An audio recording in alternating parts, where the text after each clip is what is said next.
for a new world of IT opportunities.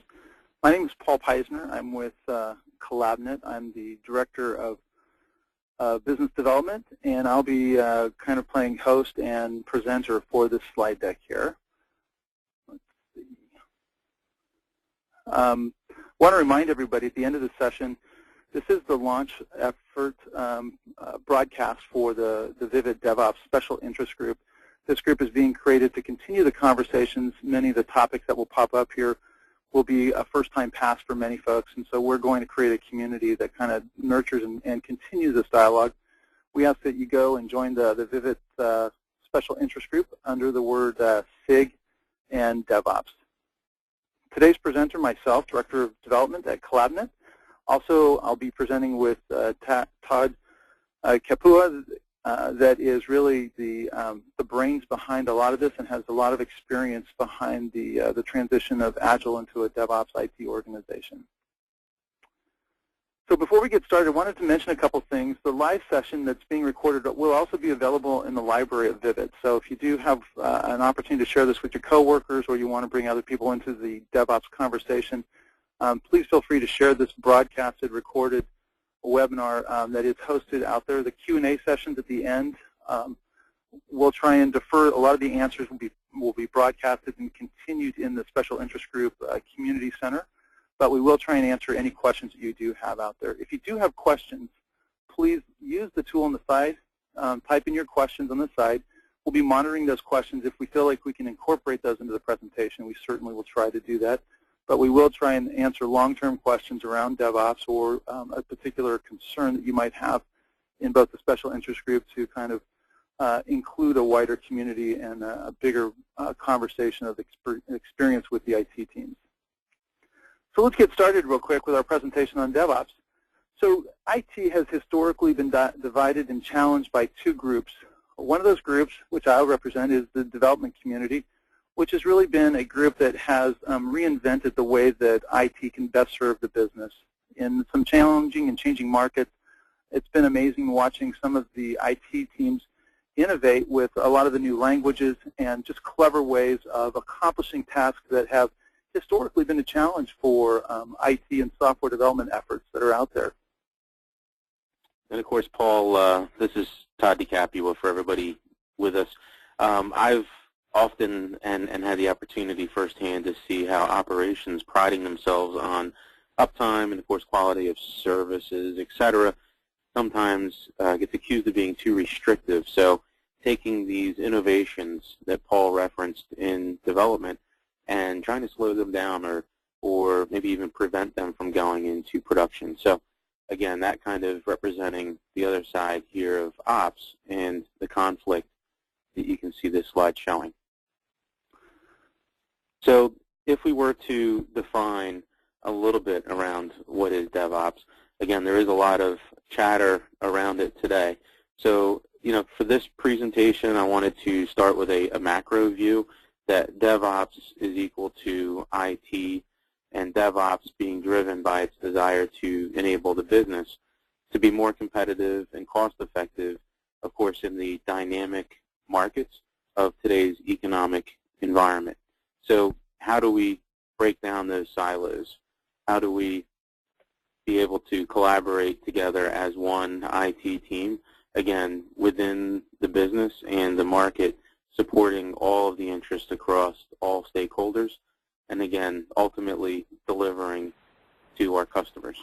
So Todd, what you're really saying is that DevOps is not really a silver bullet. There's no product you go buy. You're not going to deploy this thing tomorrow. DevOps is more of a continuous conversation with IT. There are tactical things you can do today to really set the foundation for an IT-driven DevOps conversation, but really to pull the collaboration of both the people, the products, and the existing IT processes together. You have to first understand that DevOps is clearly a verb. It's not the place you get to tomorrow. It's the conversation you have to have and the self-defining conversations you have around IT, really to develop a kind of a win-win for both the creative side of IT and the quality side of IT, that both are there to drive better and more dynamic businesses. One way that we've actually tried to accomplish this is to create a model in which IT can see itself and all of its functions working together with a single view of IT. In our world, my traditional space where I come out of is out of operations, where we've historically broken IT into roughly three functions. And those functions typically are the service management side of the house, which is really interacting with the business to try and understand what's working, what's not working from their experience perspective. There's a systems management side of the house, which is really focused on service operations, which is really trying to drive a lot of the best practices and optimize the existing applications. And there's a specialty role in operations, which is focused around application configuration management.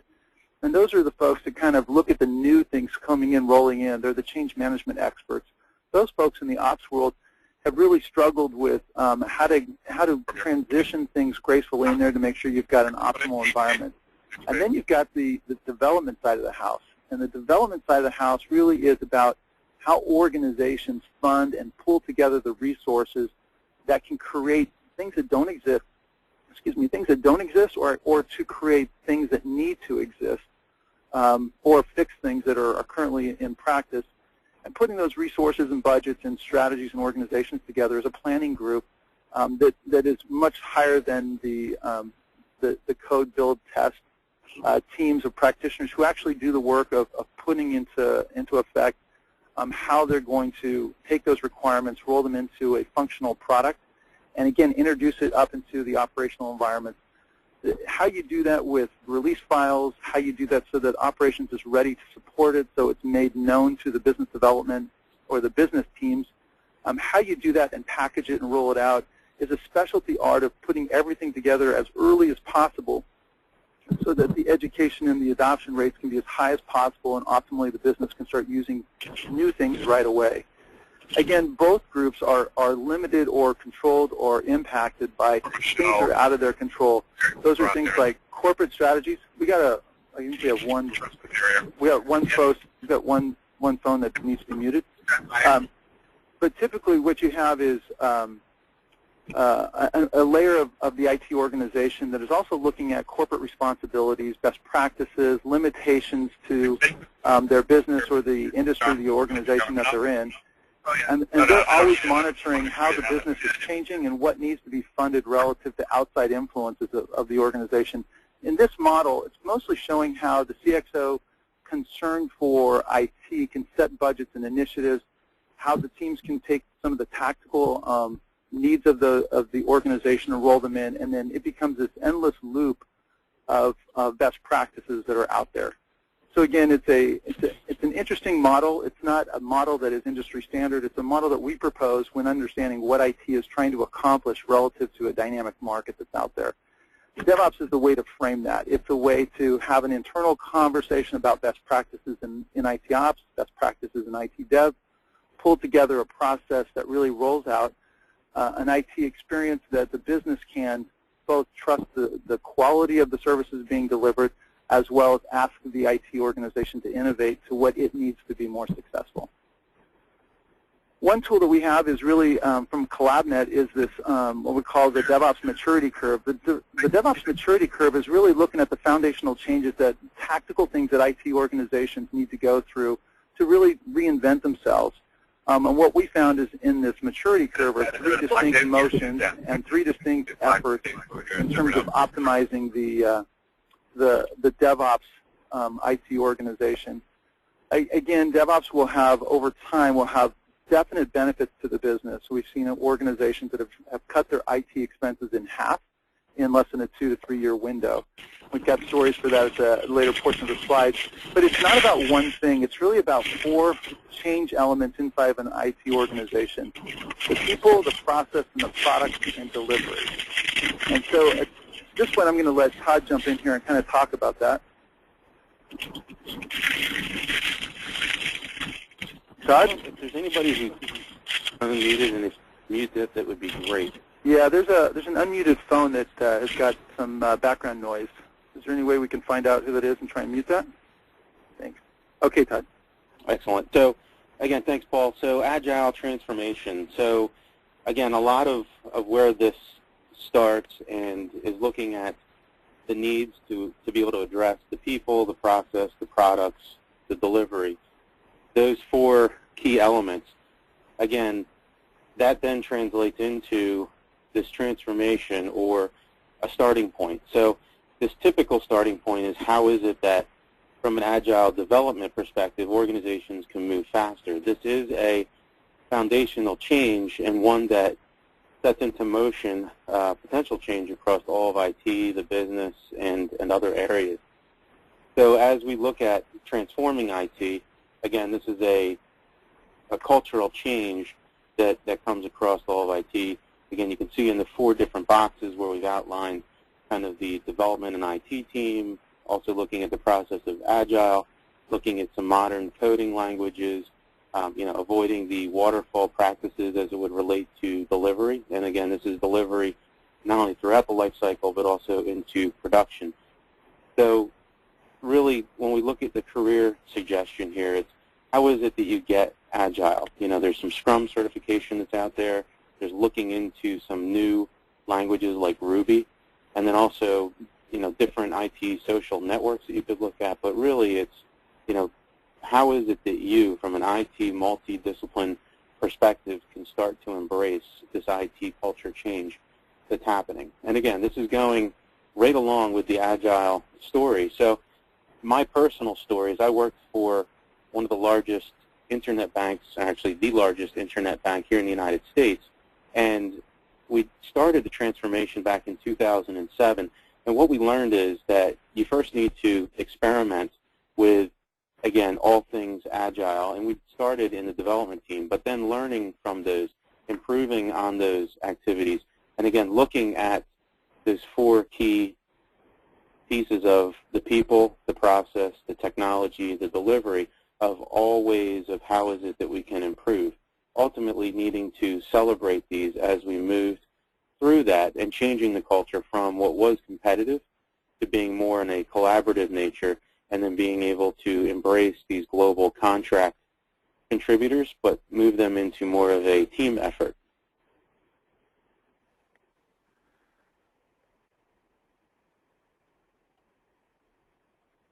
Okay, sorry, so let's move on to continuous integration. So when you go Agile, there's this whole effort and push to pull together a lot of the resources.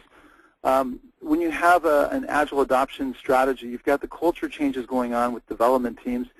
One of the first indications that you're really working towards a DevOps environment is pulling in the QA teams, and it's essential that you pull those teams into those organizations and really drive the adoption of both a shared and co-owned experience in that model itself.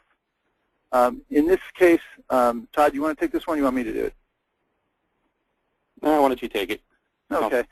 So from a continuous integration, what we're seeing is getting to done quicker. So what it means is the developers and the QA teams are working not to get either one of their practices done quickly, but together, so that they're finishing with a continuous integration effort where some subset of ongoing work is always being automatically tested.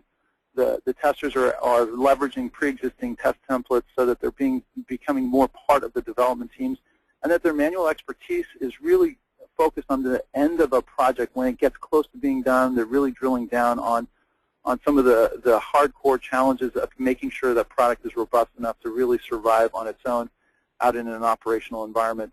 We've got QA SIG to really focus in on this from a Vivit perspective. Lots of communities, a lot of conversations about how to do this really well.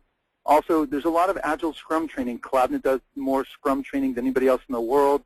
There's a lot of test certification capabilities. Both of these are practices that if you're in ops or if you're in dev, you need to look at the other disciplines, because we're asking people to get cross-discipline expertise.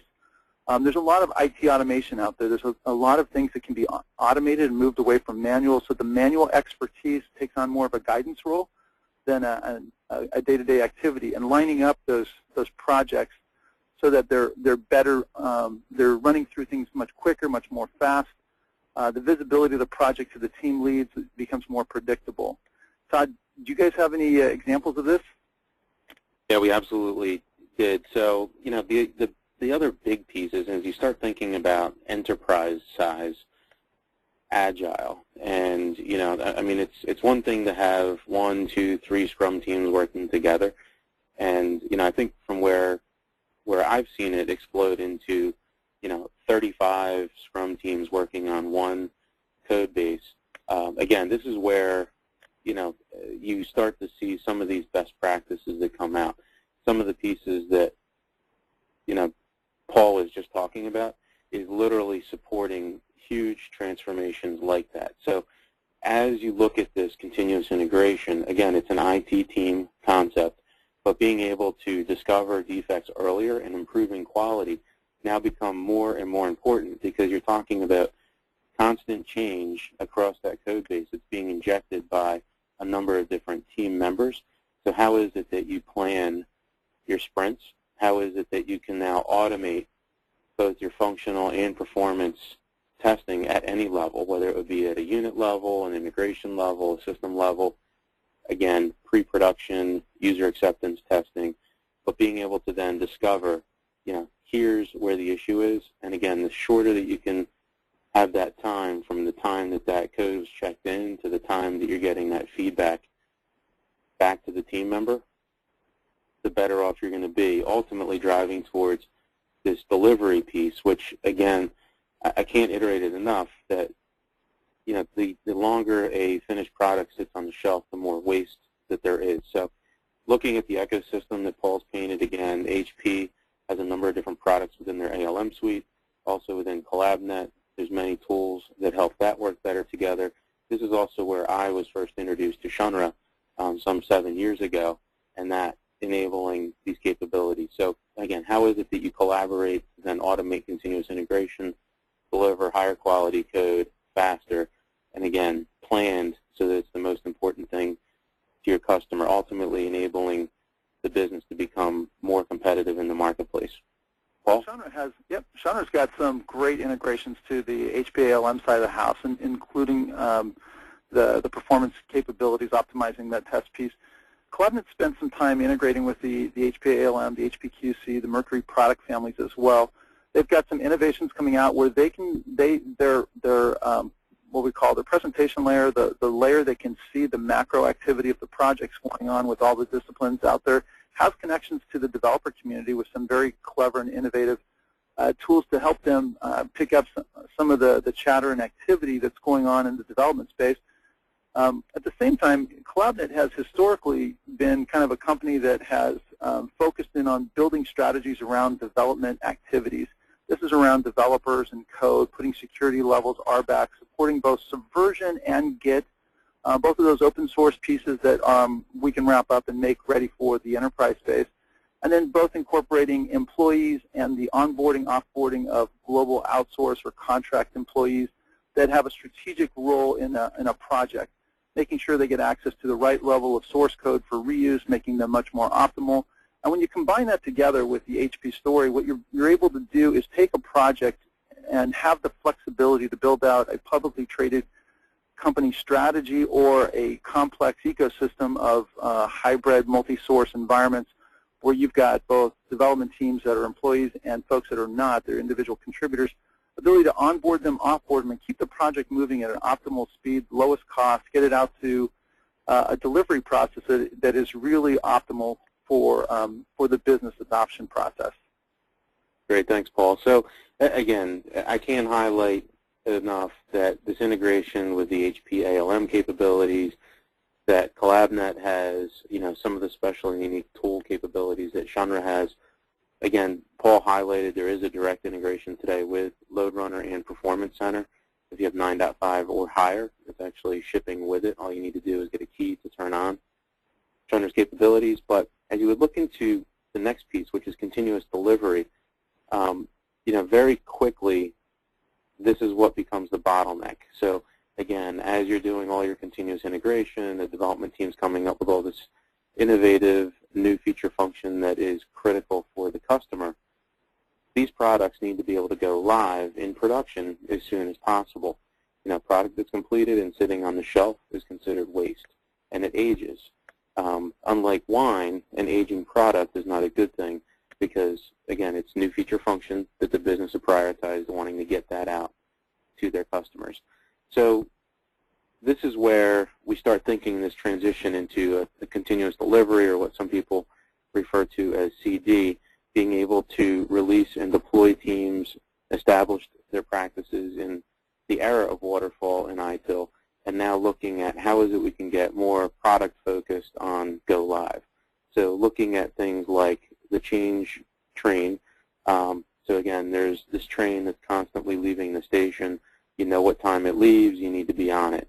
Rollbacks. So this was something that historically in a waterfall model was very much a challenge. And if you deployed something in the production, how do I roll back? What was the latest version of this piece versus that piece, et cetera. Again, now being able to have a build life as an example, you could roll back to the last successful build life.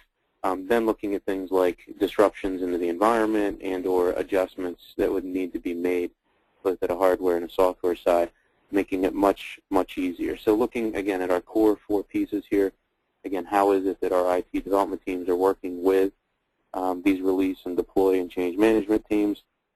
How is it that they're adopting or continuing to adopt the ITIL or other operations best practices in the world? Looking at products that help with emerging release and deploy, so avoiding that manual homegrown process. But again, how is it we can automate that, deploy that throughout all of our environments so that when we get to deploying to production, it's simply just clicking a button or could be automated. And again, leveraging all of the testing that we've been doing in a fully automated manner and leveraging all the appropriate tools from HP, CollabNet, and Shunra, which could support that, again, leveraging that automation and system-to-system workflows. So in promoting DevOps, again, ITIL certified. Are you? Is that important? Again, thinking about this process piece, looking into automation. How is it that you can better automate? Again, for all the reasons that we mentioned here with continuous delivery. And then again, monitoring that performance ongoing, both in production as well as in your pre-production environments. And then becoming this multidiscipline expert that, again, as Paul and I are looking across the world, we're seeing that as a huge career opportunity and being able to pull your career as I did. So we're talking about continuous delivery. There's a lot of tools and a lot of expertise needing to take place. Todd, do you have experience kind of working with ING in terms of how those two, the velocity of dev impacted the constraints of ops, and how did you guys resolve that? I do, and actually, a couple slides down, I've included the link so that after this gets posted up on the Vivit DevOps SIG site, people will be able to click through into that. But there was an article written actually on i6sigma.com that articulates much better this picture, but really there's this huge clash that comes out because as you visualize all of this happening, which is done in this model here, you see dev all the way on the left, ops on the right, and then performance increasing over time. So again, as these dev teams are going through this continuous improvement, continuous integration, continuous delivery, again, it's all goodness that's happening, but throughput continues to increase over time. This was a linear model. We also experienced a linear model. It was actually 300% increase in the highest priority features being able to be delivered. And again, this was over a 3-year period. So when you start thinking about the impact that this DevOps movement can have, again, you're now able to prioritize the highest feature function, increase the quality, increase the velocity, and increase the delivery. Again, huge value to the business, huge business value to the customer. But again, you can see that DevOps is red here, and that reason being is that's one of the things that you're first going to bump into, and that's where the clash comes from. So we're moving into another piece of DevOps, which is really the continuous improvement. This is the place where you're never done. There's always a maturing IT organization that has yet another tool to optimize a component of IT, and tying in data, pulling the KPIs so that across the board, the practitioners as well as the management teams can see what's going on in the organization. There'll be an endless amount of integration that is invaluable to optimizing the process and ensuring that your organization stays in a place where it's able to maintain the highest level of quality, but also is able to adapt and become a little more flexible from an IT perspective. Again, this is what we call the third level or a third phase DevOps conversation. And this is where the operations teams are working very closely with the dev teams. They're influencing each other. Third-party system integrators have built long careers in extended solutions. Folks like Seamless Technology out of New York has well over 500 integrations from operations into the app space, where all they're doing is connecting the people and the systems of operations into the ALM practices or the IT dev practices of folks. We have some great customer examples of who's doing this and how they're doing it. But here what we want to do is focus on operations has historically been focused on two things. They really need to keep the business happy, kind of the essence of a category called BSM, which is really making sure that the business is consuming the right services from IT and those services are dependable and trustable. The other side is systems management. Their goal is really 100% uptime, driving everything, all disruptions down to zero, which, is always relative in a moving target. And they're looking for minimal impact of service disruptions. They are looking to avoid things like what RIM has gone through on a couple of occasions where they've had global disruptions and really been challenged to reestablish those services and the trust in the businesses that really depend on those devices and that communication method. So it can really hurt the business if a clever, innovative developer rolls something out that is destructive to either a data center and or a service that is critical for the business. Again, the technologies and the people that need to embrace DevOps, service desk, they need to understand how their career is going to grow and how their technology and how the resolution times are going to come down quicker. Users need to understand how their ideas are going to get implemented faster, get funded, get rolled into projects and rolled back out. And IT finance needs to understand that this is a process that's going to reduce the cost, reduce the risk, and improve its customer satisfaction. This is not yet another layer of IT costs that will benefit a particular silo and not benefit the business from all perspectives. This is really all-inclusive in making sure that the dialogue of all three of the organizations, the business, operations, and development, both understand that they get something out of here that is beneficial for their organization and for the business itself. The process, it's really to embrace best practices from within those categories. So when you do a DevOps acquisition, if you've got a very mature ITIL organization, that knowledge and expertise is critical for adopting the quality standards of that operation. It is not in contention with ITIL in any way. If you have any best practices that are established in operations, it needs to be inclusive in a DevOps definition for your organization. From an ITSM perspective and application monitoring, both of those have data that is critical for a developer that has long been siloed and separated from development to understand how their applications are performing for the users as well as in the environments that are maintaining them. Application monitoring and management is becoming a critical piece so that more transparency is given to the practitioners at the earliest stages. And again, there's some very clever, innovative tools. Operations Orchestrator has been, from HP, has been a very innovative tool to kind of tie together the disciplines to make sure there's a common service layer of connecting IT practitioners and products and services together so that you can optimize those environments. Again, from a delivery perspective, make sure from a polling perspective, operations can influence development. If they have changes coming, if there's a cloud adoption strategy, all that information needs to be delivered back to the development teams at the earliest level, and they need to poll each other to make sure that what they established yesterday is working for them today. Today we see conversations at many of the cloud events talking about infrastructure as code so development can see into the infrastructure environment.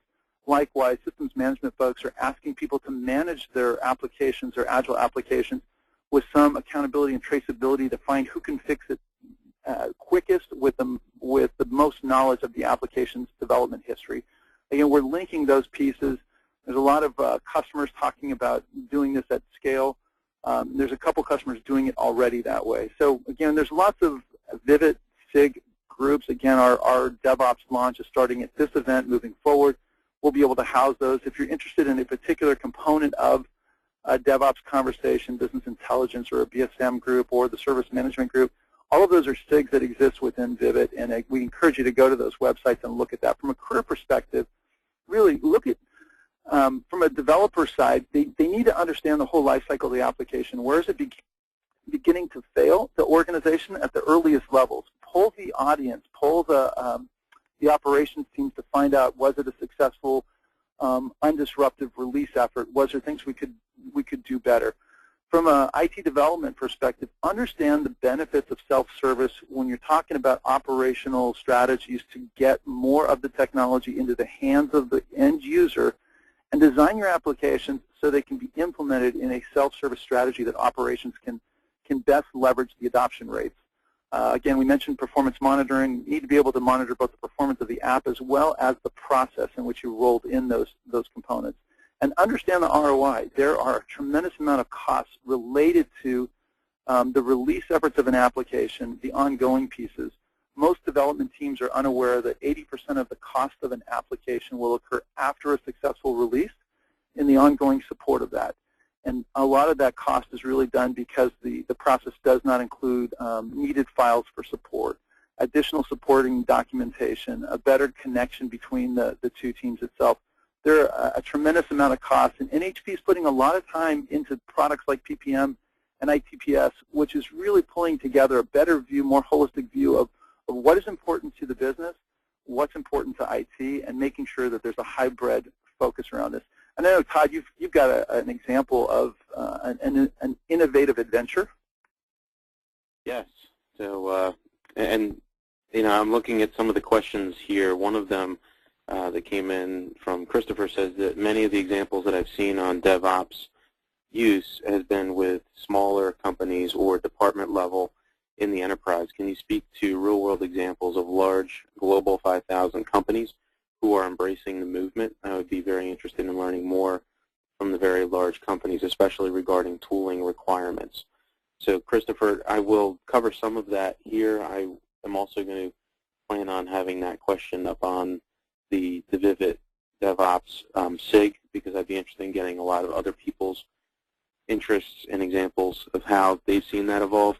But this is a real-world example, and it was a Fortune 5,000 company. Actually, it was more of a Fortune 500 or maybe even a Fortune 250. So what happened here, and this was part of a continuous improvement story, in that what we learned was that we needed to build performance in, and being able to build that in at the unit level, the integration level, and end-to-end level.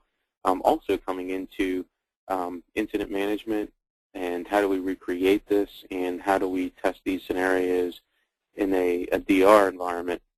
So the example here is something around the idea of mobile. So again, as I was talking to Paul about this story, he said, wow, this might be very relevant. Again, it's a large enterprise organization. It's around Agile, it's around DevOps, and it's around mobile. So the way the story goes is, your typical customer, maybe a year or 2 years ago was coming in over some sort of a broadband connection. Now, a small percentage, or maybe a growing percentage, of your customers are coming in via mobile devices. So within mobile, there's a dynamic mobile network. Again, we all know that this can be anything from a Wi-Fi to a 2.5G, 3G, 4G, and then, of course, within each one of those connection types, you have a lot of variability. As you walk around, the signal strength changes, it drops, all types of other things happen to that end user. The one piece that's also not really thought about is, what is the impact on the back-end infrastructure as a result of those different and dynamic mobile network connections that those devices are coming in over. And why that is important is, this was why it became a continuous improvement story. Again, your latency over a broadband connection may be 30 milliseconds. Your, I don't know, maybe 300 milliseconds on an average mobile device. Again, I've seen 4G spikes at 4,000 milliseconds. So again, there's a huge range here. But let's just take the very conservative approach of a 30 millisecond versus a 300 millisecond. That 10x increase, and let's assume only 5% of your user base, would mean that you would have representative of 50% increase of system resource time on your back-end infrastructure. So not really sure where you sit today as far as your overall utilization of your data center, but in this example that I lived through, we were running at about a 60% utilization. So if you took a 60% utilization, added 50% on top of it, you're now at 110%.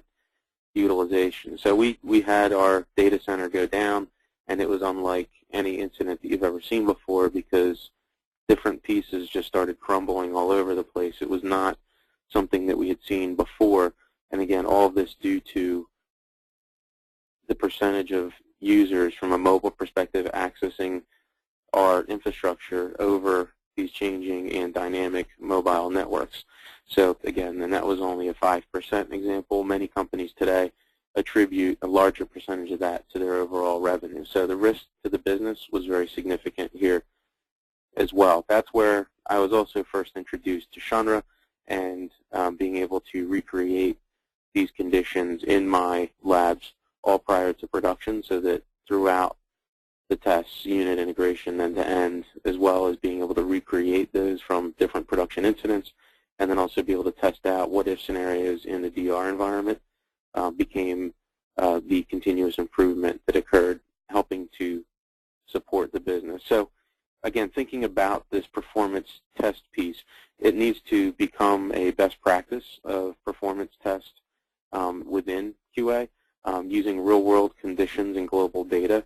Again, for all the reasons that I mentioned, again, Shunra has a library of these network conditions. There's 15 million different true last mile. So this is on device with device types, with carrier types, conditions, date and time, as well as latitude, longitude, all which you could bring into your lab as you would see fit. But again, ultimately supporting this idea that we need to optimize performance, increase the quality, and increase the delivery, not only quality, but also the speed of the delivery, especially for your critical mobile application deployments. Real quick, I just wanted to give an overview of Shunra's capabilities. Again, you can see the full life cycle and our capabilities, how they cover this, all from development to QA to performance test to production. Again, within an agile world, how is it that these are leveraged? How is it that leveraging something like CollabNet, like all of the HP ALM tools, these are integrated in, fully automated, and enable you to deliver these real-world results out to support moving through the development process faster into this DevOps to ultimately deploy into production higher quality, faster, and ultimately making it a differentiator for the business and retaining your customers. The last part that I wanted to highlight here is around continuous improvement and how that translates into productivity. So here you can see documented results from ING Direct, and again, this is where on the slide deck you will see a link to the article on I6 Sigma, or you could simply go to I6 Sigma and then just type in my last name in the search, and what you will see in there is the results of how, for that 1 year of 2009, we had an increased yield. So again, this was delivered feature function into production from continuous improvements. Over 2008 to 2009, again, we increased production quality. And what that is we had 25% fewer production incidents over that 2-year period as a result of continuous improvement and increased productivity. Again, that was a significant number for us, as I know it is for many organizations, if you could reduce the number of incidents. And then from 2007 to 2009, again, this 300% increase in throughput. So again, feature function delivered into production. Paul? So another example that we have is a company called, here in the States, known as DHL, but in Europe known as Deutsche Post, a 500-year-old company with 500,000 employees.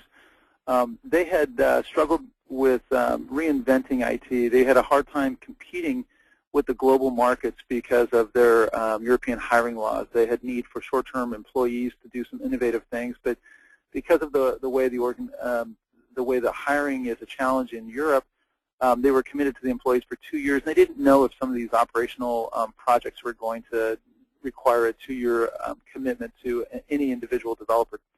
So what they did is they came up with a clever way in which they solicited ideas for growing the business from their employees.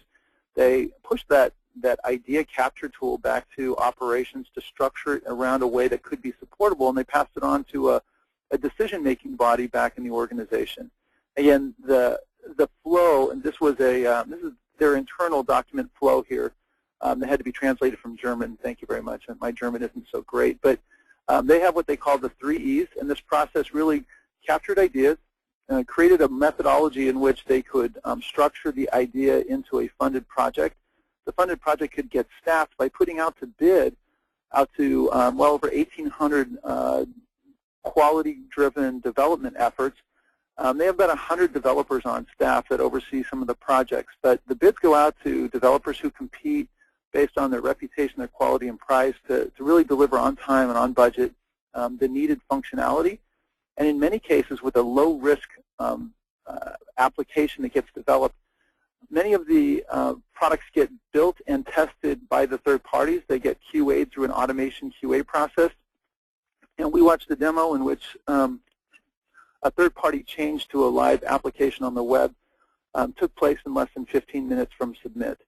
It's a brilliant way in which a large organization is leveraging a lot of the automation technologies, a lot of the coordination and collaboration, both with internal and contracted creative development, as well as operational sustainability experts. They're driving an agile process that is very much an ITIL environment. They push to both their own data center as well as to the Amazon cloud. They're using tools in clever ways like Operations Orchestrator really to flow that process from a finished project that has all the quality assurance it needs right into a live environment. And they're doing this at scale. If you're looking for a white paper, Forrester spent a lot of time writing up a fully documenting this process. This organization has cut its IT costs, total costs, not just one discipline, but total costs, by about 25% or more. They're also driving at about 300 or 300 plus active Agile projects simultaneously across the global organizations that are going live on both daily, weekly, and monthly bases. As some of the applications are bigger and more complex, they do have a more manual process, a very hands-on process for those applications that potentially could be disruptive as well. But if there's organizations looking, if there's people looking for organizations that are more global, how they're doing it, Deutsche Post, DHL clearly has a white paper from Forrester you can get. Dave West did the article. But it is a classic example of how an organization driven to innovate has come up with a very clever way to do that. What is HP doing to help you with your career to really embrace DevOps? Well, they've got a plethora of products that are out there, and many of us are tied to an individual box, an individual application that we know really well, and that we've built our career around the application. Well, in the older model, a waterfall model, that was brilliant because the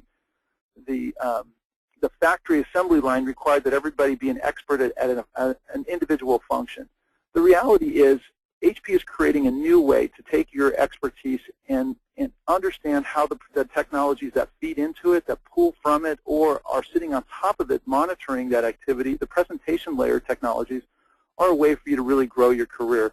We see HP coming out with a lot of dashboard, BI, automation technologies that are cross-discipline. Things like operations orchestration are really a brilliant tool that cross over into the apps world as well as into the ops. They're creating a unified IT workflow process from systems to systems automation capabilities. But simultaneously, we have to think about our careers the same way we think about how the technologies are emerging. We see HP investing money into cross-product integration, as well as a higher level we call an SCurve conversation. The SCurve isn't just for the technologies or your company. It's really about your career as well. It's really about embracing the optimization and the innovation that's out there. Well, I just wanted to highlight that before we move too far down. I mean, for my personal career, I grew up in a development shop. I then moved into a test and a QA, doing some kind of project management work, and then ultimately moved into an operations role. So I got to see kind of moving through this whole piece. One of the other questions that has come in is around, do you feel that today's ITSM and VSM tools are sufficient to address the DevOps continuous improvement lifecycle, or are there some areas of improvement, new features, integrations that would be required into the existing VSM, ITSM to support this? So I guess that's a very personal question for me. Yep. I feel, because the reason being is, Vivit, when it was created, is created as this independent HP users group. And I know that although no one from within HP is allowed to be in a leadership role within the organization, this is a critical way that the products teams look at what this independent community is saying and suggesting around much of what we're talking about today. So again, for the person who asked that question, I can tell you that all of the boards and everything else that we're talking about has a watchful eye. The other piece is Paul and I are very active in the community, and we were just in Vienna together back in, I guess it was December. But again, constantly asking us questions of what is it that we need to be doing to improve to meet what our customers' needs are.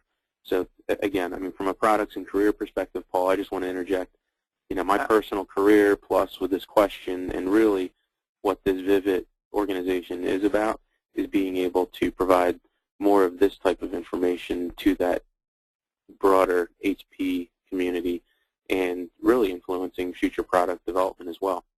Absolutely. So in a way, what we're trying to do is we're going to break down HP's big portfolio of technologies into four primary boxes.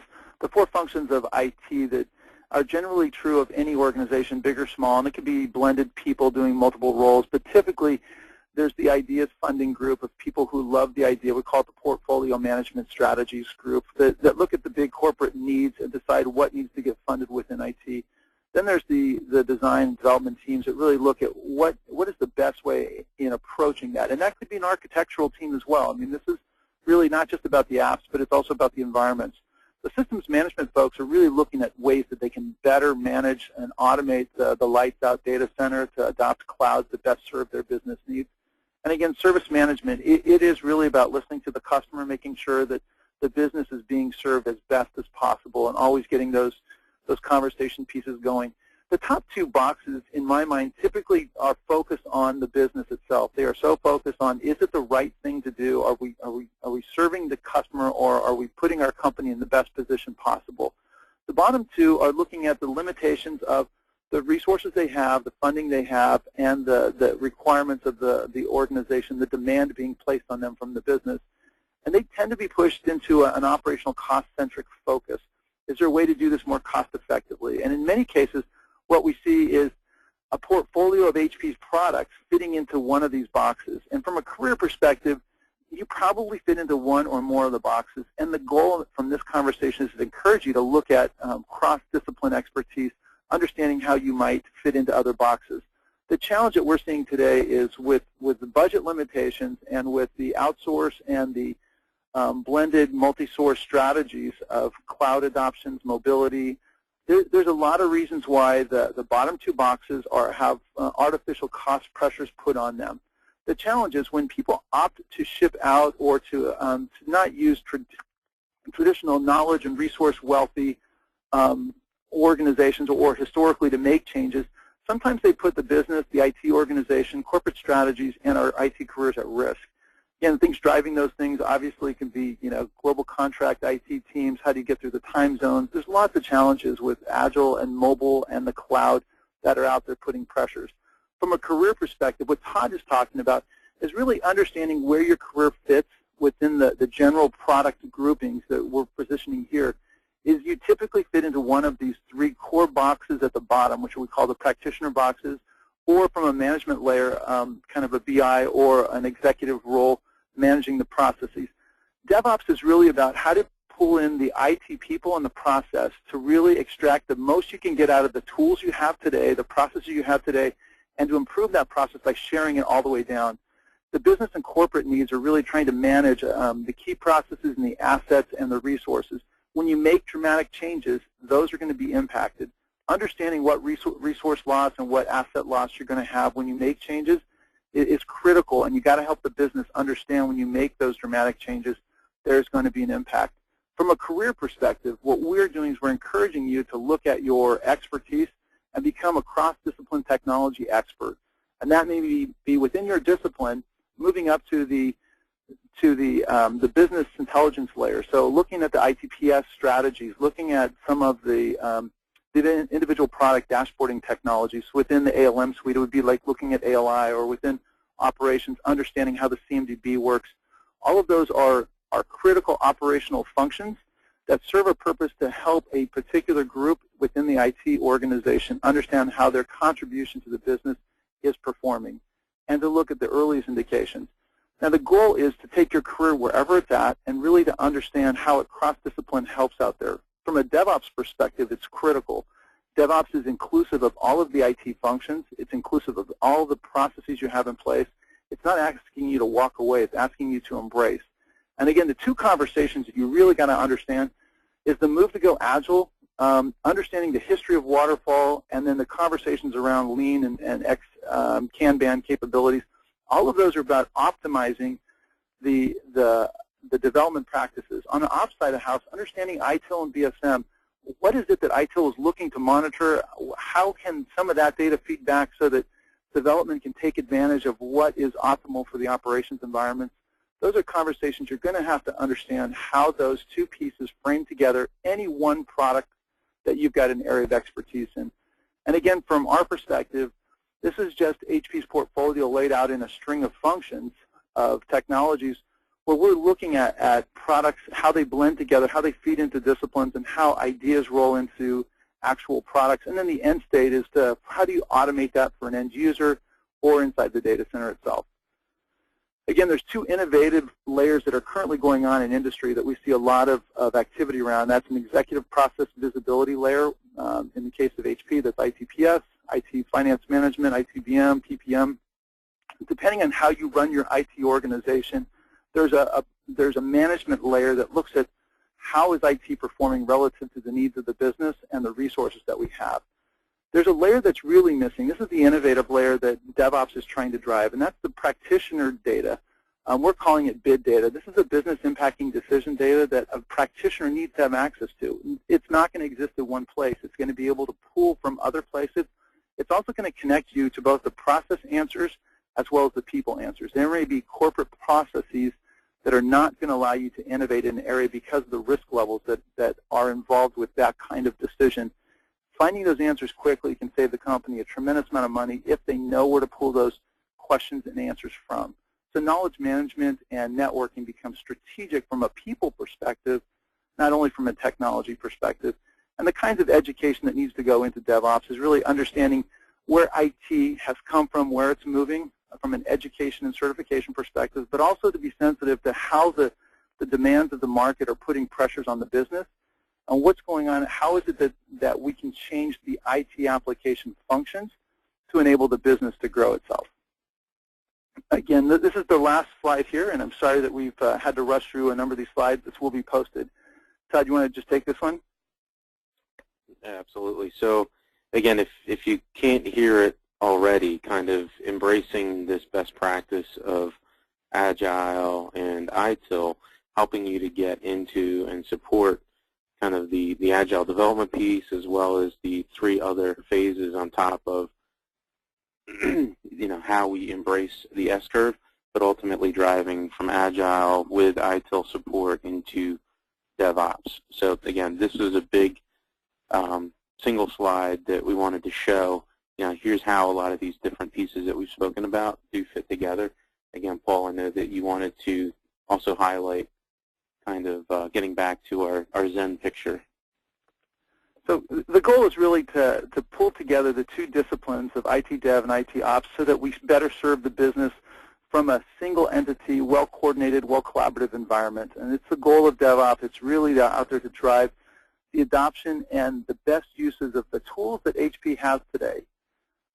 Improve the process and the communication. Build out the automation capabilities with a goal in mind to lower the cost of doing IT and to provide the highest quality of service, as well as enable the business to grow and thrive within the dynamic changes of that organization. IT exists to make the business more competitive. So from a go ahead. Yeah, I mean, all Paul and I wanted to do is, as we're starting to close out the session, if you do have any questions, please post them into the question section here. But again, I'm on this slide just encouraging you to come out to vivit-worldwide.org. Look at the special interest groups. You'll see a number of them out there. And again, Paul and I have the opportunity to lead the DevOps one. Again, you can see there's a number of different drill-down topics that we are starting within there and want this to be a collaborative, community-driven site where you can not only poll your peers but also be able to get information. So some of the questions that I've been able to see come in already, again, further supporting this. Paul?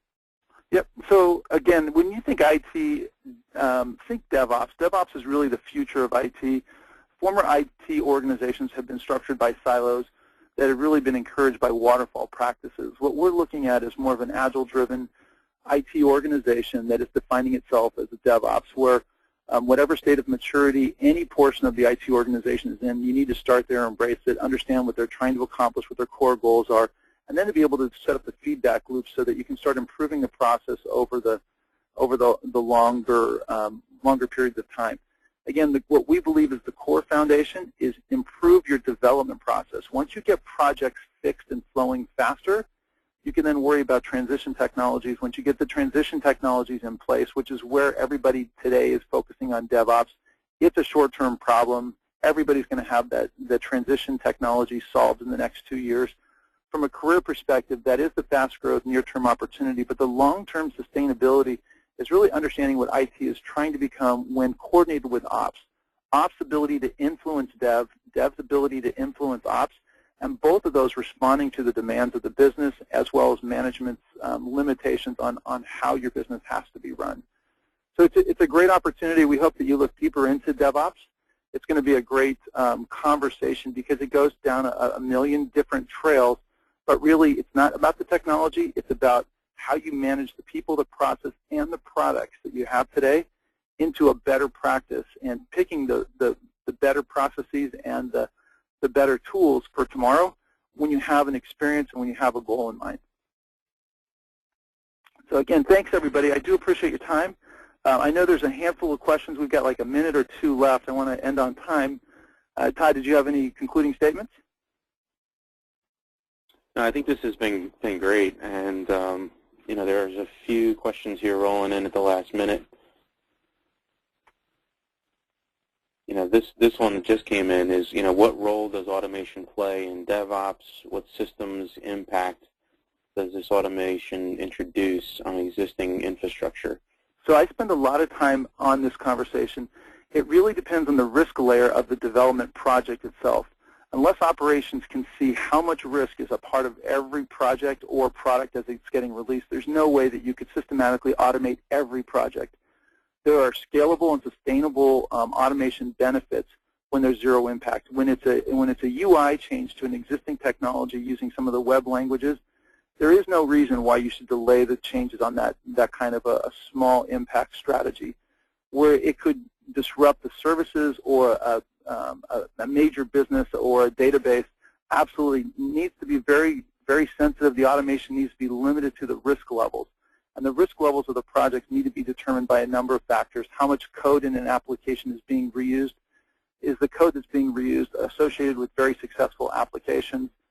Again, and the code is all relative to what kinds of languages you're coding into. So as you peel back the onion, the answer is automation is a profound beneficiary technology to embracing DevOps. The reality is the projects and how you optimize your development efforts really can determine how much automation can be adopted or can be leveraged in an operations-driven DevOps organization.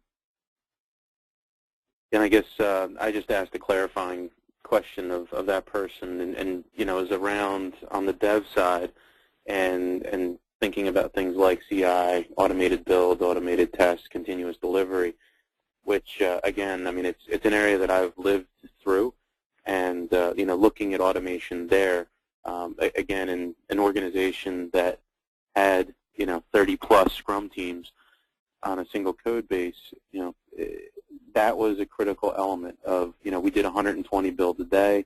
You could have code going out into production every 15 minutes. And again, this was not, you know, a free social media site. This was a financial institution. So having all of those pieces of automation built in was absolutely critical in being able to deliver that level of feature function to production quickly and know that it was being done both with high quality and high performing. So kind of keying off of where Paul was going, and really looking just another layer deeper into the continuous integration, the automated build and test, and continuous delivery as it would relate to automation being a real critical component. Thanks, everyone. I do appreciate you joining us for this first DevOps webinar that we've done with Vivit. I encourage you to hit the Vivit Special Interest Group, the SIG site that is available on the website, and we'll try and answer all questions there that continue to roll in. So don't feel like you can't answer your questions. Please give us your questions. We'll answer it back on the SIG, and hopefully you'll find some additional follow-up emails. If you join the SIG, Todd and I can communicate with you more systematically in a more general process. Plus, we're going to connect you with some of the other product specialists from around the HP product families. Areas where you need to drill down and ask questions, we can connect you with those communities as well. Thanks again for everyone for joining us for this Vivit event on DevOps.